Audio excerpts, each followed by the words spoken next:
Hoje vamos falar sobre o complexo maior de histocompatibilidade.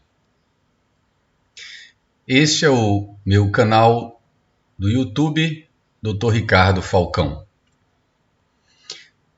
O que é isso?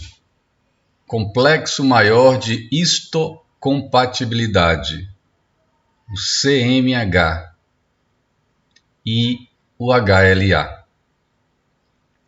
Nós vemos que existem algumas doenças relacionadas ao HLA.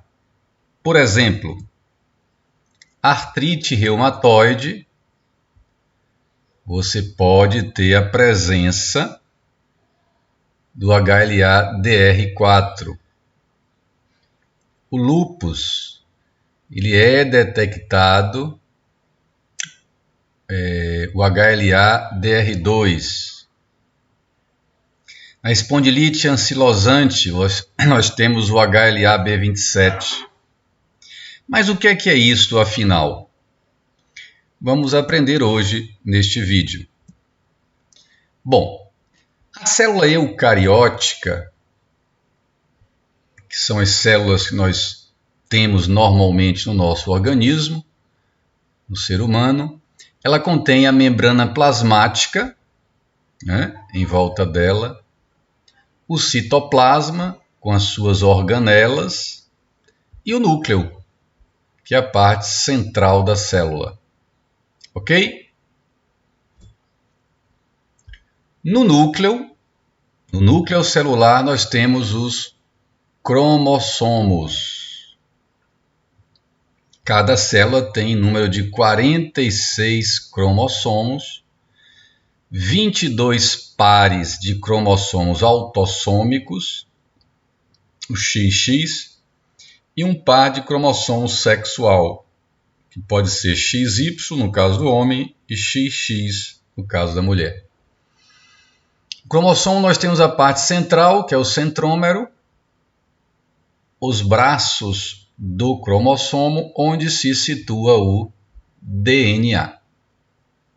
Não é isso? Estou fazendo essa revisão que é importante para nós chegarmos ao conceito do complexo maior ou principal de histocompatibilidade. Bom, os cromossomos são formados de DNA, de cadeias nitrogenadas, adenina, citosina, timina e guanina. As 4 bases, nitrogenadas. E as histonas, certo? E os genes, vamos dizer assim, são a parte funcional do DNA. O que é isso? O que é a parte funcional do DNA? É a parte que contém informação genética, que contém sequências codificadoras, tá certo? De características do ser humano, tá certo? Tanto a nível celular, metabólico, como a nível corporal. Bom, e o genoma humano? O que é isso? O genoma é toda a informação hereditária de um ser humano. Apenas 3% do genoma são formados por genes. Interessante. 97% do genoma são agrupamento de proteína, que não contém nenhuma informação genética. São as chamadas sequências não codificadoras, importantes para a regulação gênica, tá certo? Mas são sequências que não codificam nada. Bom, vamos lá. Tendo essa revisão, essa base, esse alicerce, nós vamos ao conceito do complexo maior, ou também chamado principal, de histocompatibilidade. Tá certo? O que é isso? É uma família de genes, ou seja, um grupo de genes, encontrada no cromossomo, né? Portanto, no genoma, e possui importante papel no sistema imunológico. Então, complexo maior de histocompatibilidade é uma família de genes, os genes, né, que está relacionada ao sistema imunológico. Vamos lá então. O CMH, complexo maior, ou também CPH, complexo principal de histocompatibilidade, ele codifica proteínas, as chamadas glicoproteínas ou HLA, que é o antígeno leucocitário humano, tá certo? E essas glicoproteínas são expressas na superfície das células leucocitárias, ou seja, dos leucócitos, as chamadas células T. Essas células T são responsáveis pela imunidade celular, ou seja, a capacidade de fagocitar ou coordenar a morte de patógenos. Ok? Exemplos de HLA, como eu já mostrei, o HLA-B27 na espondilite ankilosante, o HLA-DR4 na artrite reumatoide, etc. Então, nós conseguimos detectar a presença, né, através de exames laboratoriais, destes antígenos leucocitários humanos e, assim, nos ajuda, junto com o quadro clínico, ao diagnóstico de doenças, sobretudo autoimunes. Bom, o funcionamento adequado do sistema imunológico de um indivíduo depende de quê? Depende de sua capacidade de distinguir o próprio, ou seja, que é do próprio organismo, e o do não próprio, ou seja, aquilo que é externo, que não é próprio ao organismo.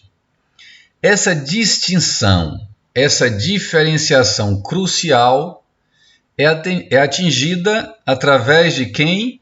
Das moléculas, as glicoproteínas ou HLA, determinadas pelo complexo maior ou principal de histocompatibilidade, que exatamente codifica o antígeno leucocitário humano.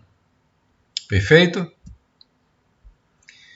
Os antígenos estranhos são os não próprios, perfeito? E os próprios também são identificados pelos linfócitos T apenas. Então, é uma exigência em conjunto com as moléculas HLA. Então, os linfócitos T, né, que são leucócitos, eles só fagocitam um antígeno, seja próprio ou não próprio, em união com as moléculas de glicoproteínas que ficam na sua superfície. Sem elas, não ocorre a imunidade celular. Durante a embriogênese, ou seja, formação do embrião, ocorre um processo chamado de educação das células T no timo, aquele órgão que fica na região torácica e que evolui com o tempo. Ou seja, que processo é esse de educação? As células T que identificam antígenos próprios, sempre no contexto de moléculas HLA, são naturalmente eliminadas. Ok? Então, talvez aqui esteja uma das possíveis causas das doenças autoimunes, né? A não eliminação das células T que identificam antígenos próprios. As células T que apresentam potencial de identificação de antígenos estranhos, também no contexto de moléculas HLA, são preservadas, certo? Agora veja bem, para que o antígeno proteico, o antígeno não próprio, seja reconhecido pelos linfócitos T, é necessário passar por um processo.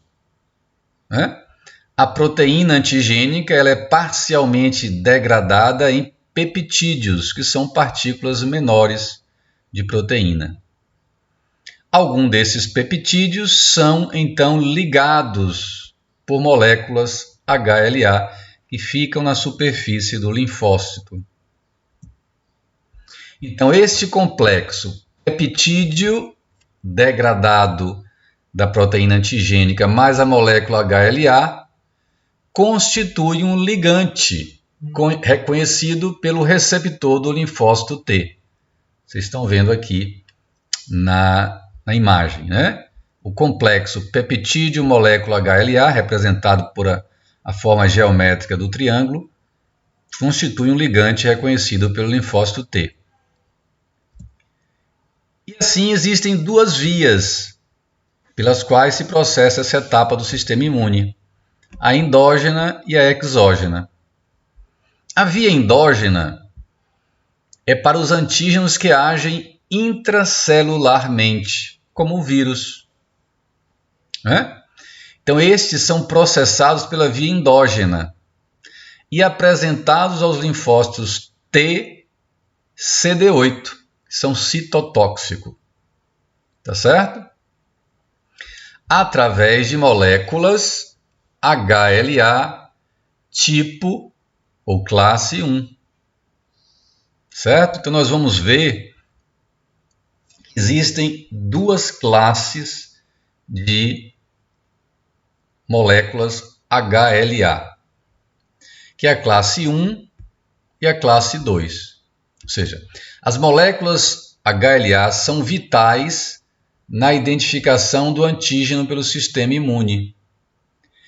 E é o CMH, que é o complexo maior de histocompatibilidade, é que determina então essas duas classes diferentes de moléculas glicoproteicas ou HLA, classe 1 e classe 2, com estruturas distintas, funções e distribuições teciduais individuais.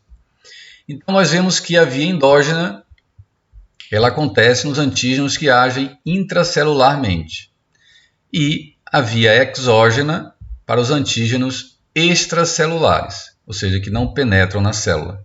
São processados então pela via exógena, lógico. Se eles não entram no espaço intracelular, eles vão ser processados, esta etapa do sistema imune, via exógena. Então apresentados aos linfócitos T, CD4, não mais CD8. Os linfócitos T, CD4 são geralmente auxiliares, por moléculas HLA do tipo classe 2. Tá certo?